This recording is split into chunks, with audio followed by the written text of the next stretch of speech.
मी या ठिकाणी भुसावळ तालुका वरणगाव या ठिकाणून आलो आहे। महाराष्ट्रातून आलेलो आहे।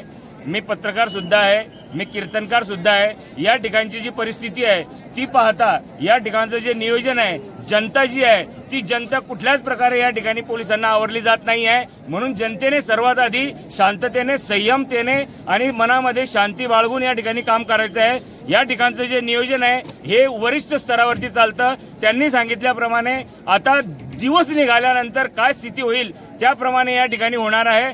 या ठिकाणी कुठेतरी एक घटना अशी घडली, या ठिकाणी हजारो घाट आहेत आणि या घाटांवरती लोक स्नान करण्यासाठी एवढी गर्दी करतात। लोकांनी समजून घेतलं पाहिजे। या ठिकाणी कोट्यावधी जनता आलेली आहे, लाखो लोक या ठिकाणी आलेले आहे। रेल्वे स्टेशनवरून येताना आपण पाहिलं या ठिकाणी 100-100, 200-200च्या गटाने लोक सोडत आहे। हे नियोजन जे आहे हे जर का कोलमडलं तर ही स्थिती फार गंभीर होणार आहे। म्हणून लोकांनी संयम बाळगायचा आहे, शांतता बाळगायची आहे आणि या ठिकाणच्या असलेल्या प्रशासनाला मी एक विनंती करेल की त्यांनी सुद्धा ज्या लोकांना हे अडकून पडलेले आहे, ज्यांना बाहेर जायचं आहे, बाहेर गावचं ज्यांनी काही फ्लाईटचं आपलं रिझर्वेशन केलेलं आहे, काहींचं रेल्वेचं रिझर्वेशन आहे, त्या रेल्वेचं रिझर्वेशन वाल्यांना ज्यांना घरी जायचं आहे त्यांनी घरी जाण्यासाठी त्यांना बरोबर वाट करून द्यावी, एवढी मी या ठिकाणच्या प्रशासनाला विनंती करतो। आणि जनतेला पुनश्च मी एकदा हात जोडून विनंती करतो की संयमाने तुम्ही सर्व काम करा। सगळं काही पांडुरंग परमात्मा बरोबर करणार आहे, त्याच्या हातात सर्व दोरी आहे।